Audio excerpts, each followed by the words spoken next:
Chapter 23 Shri Sai Satcharitra. In this chapter, we discuss about yoga and ordinance, Shama cured of snake bite, cholera ordinance broken, ordeal of Guru Bhakti. In reality, this Jiva, human soul, transcends the three qualities, Sattva, Rajas and Tamas. But being deluded by Maya, he forgets his nature, which is pure consciousness, knowledge, bliss, and thinks that he is the doer, and thus entangles himself in endless miseries, and does not know the way of deliverance. The only way of deliverance is the loving devotion towards the Guru's feet. The great player or actor, Lord Sai, has delighted his bhaktas and transformed them into himself, his nature. We regard Baba as an incarnation of God for reasons already stated, but he always said that he was an obedient servant of God. Though an incarnation, he showed people the way to behave satisfactorily and to carry out the duties of their respective stations in this life. He never emulated others in any way, nor asked others to have something done for him. For him who saw the God in all movable and immovable things of this world, humility was the virtue. None he disregarded or disrespected, for he saw Narayan in all beings. He never said, I am God, but that he was an humble servant, and he always remembered him and always uttered Allah Malik. We do not know the various kinds of saints, how they behave, what they do.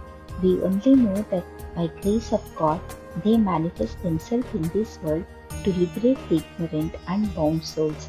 If there be any store of merits in our account, we get a desire or interest in listening to the stories and leelas of the saints.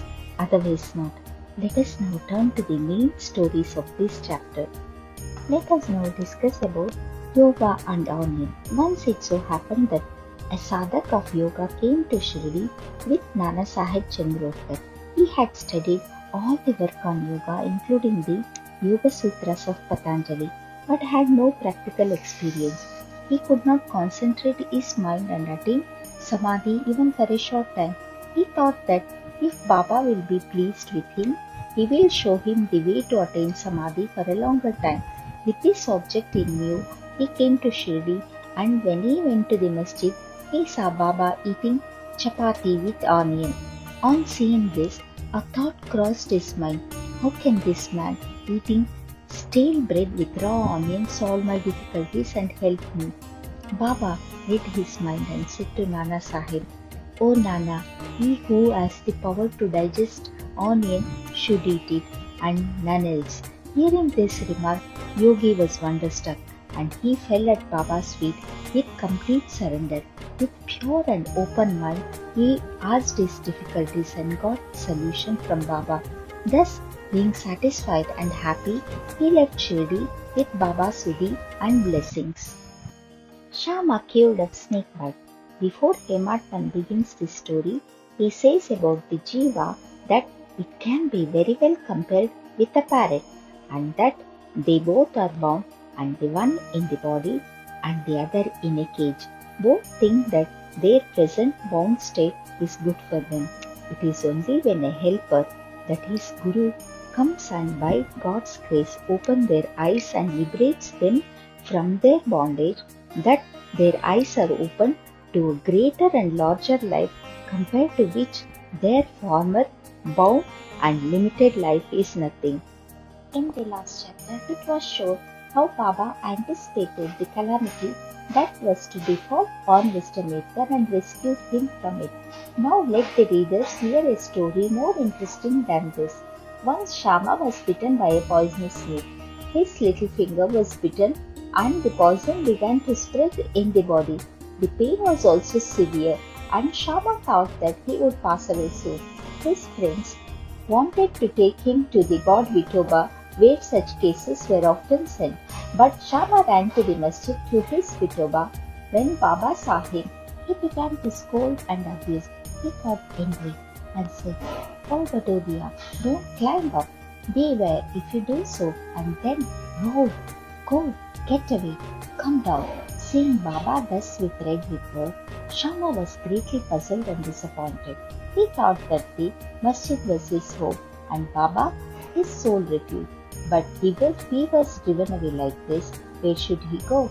He lost all hopes of life and kept silent. After a while, when Baba became normal and calm, Shama went up and sat near him. Then Baba said to him, "Don't be afraid. The merciful Fakir will save you. Go, sit quiet at home. Don't go out. Believe in me and remain fearless and have no anxiety." Then he was sent home. Immediately afterwards, Baba sent Tatya Patel and Kaka Sahib Dikshit to him with instruction to the effect that he should eat what he liked, should move around in the house, but should in no case lie down and sleep. Needless to say that these instructions were acted upon and Shama got all right in a short time. The only thing to be remembered in this connection is this: the words of Baba, "Go, get away, come down," were not addressed to Shama as it apparently looked, but they were a direct order to the snake and its poison not to rise up and circulate through Shama's body. Like other well-versed in Mantra Shastra, he had not to use any charred rice or water. His words only were most efficacious in saving the life of Shama. Anyone hearing this story and other similar ones will beget firm faith in the feet of Baba, and the only way to cross the ocean of Maya is to remember the feet of Baba in the heart. Cholera epidemic. Once cholera was raging virulently in Shri. The residents were much frightened and they stopped all communication with the outside people. The Panch of the village assembled together and decided upon 2 ordinances as a remedy to check and put down the epidemic. They were: no fuel cart should be allowed to come in the village and no goat should be killed there. If anybody disobeyed these ordinances, they were to be fined by the village authorities and punished. Baba knew that all this was mere superstition and therefore he gave the dam for the cholera ordinances. When the ordinances were in force, a fuel cart came there and wanted to enter the village. Everybody knew that there was scarcity of fuel in the village. Still, the people began to drive away the fuel cart. Baba came to know of this. He came to the spot and asked the cartman to take the fuel cart to the masjid. Not dare to raise his voice against the action of Baba. He wanted fuel for his duni and so he purchased it.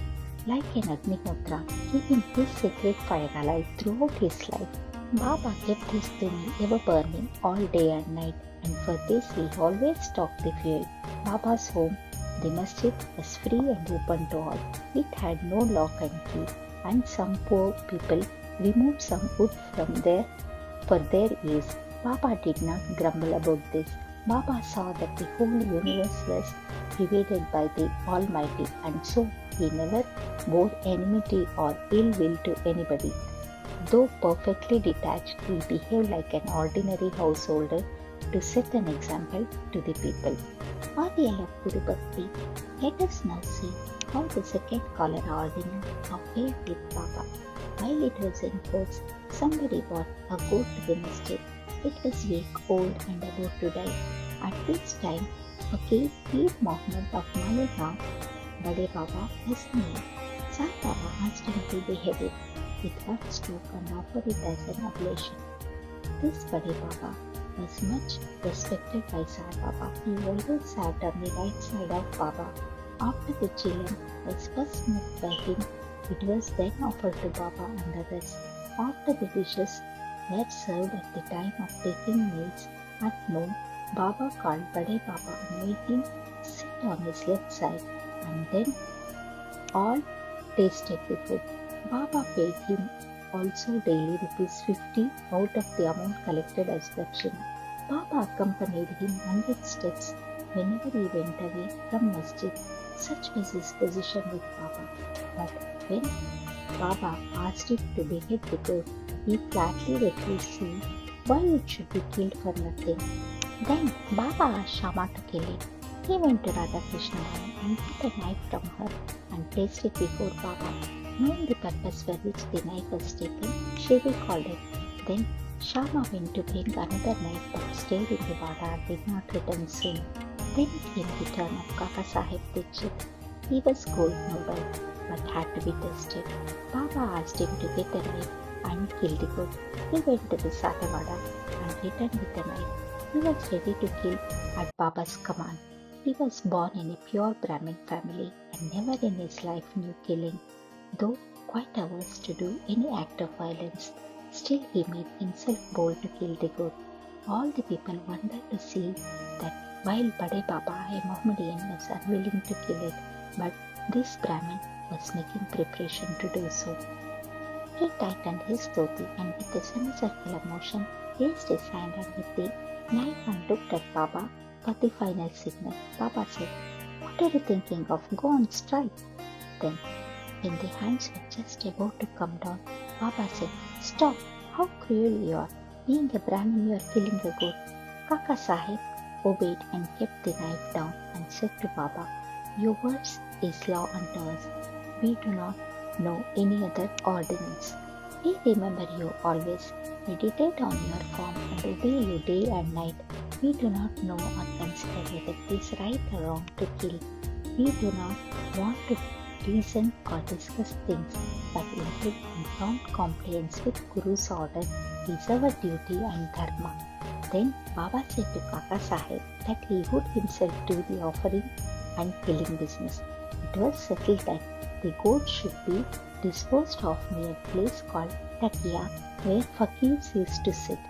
Then, when the goat was being taken to that place, it fell dead on the way. Hemadpant closes the chapter with the classification of disciples. He says that they are of three kinds: first or best, second or average, third or ordinary. The best kind of disciples are those who guess what their guru wants and immediately carry it out and serve them without waiting for an order from them. The average disciples are those who carry out the orders of the master to a letter without any delay. And the third kind of disciples are those who go on postponing the carrying out of their order and make mistakes at every step. The disciples should have firm faith backed by intelligence, and if they add patience to this, their spiritual goal will not be distant. Control of breath, ingoing and outgoing, or Hatha Yoga, or other difficult practices are not at all necessary. When the disciples get the above mentioned qualities, they become ready for further instructions, and masters then appear and lead them on in their spiritual path to perfection.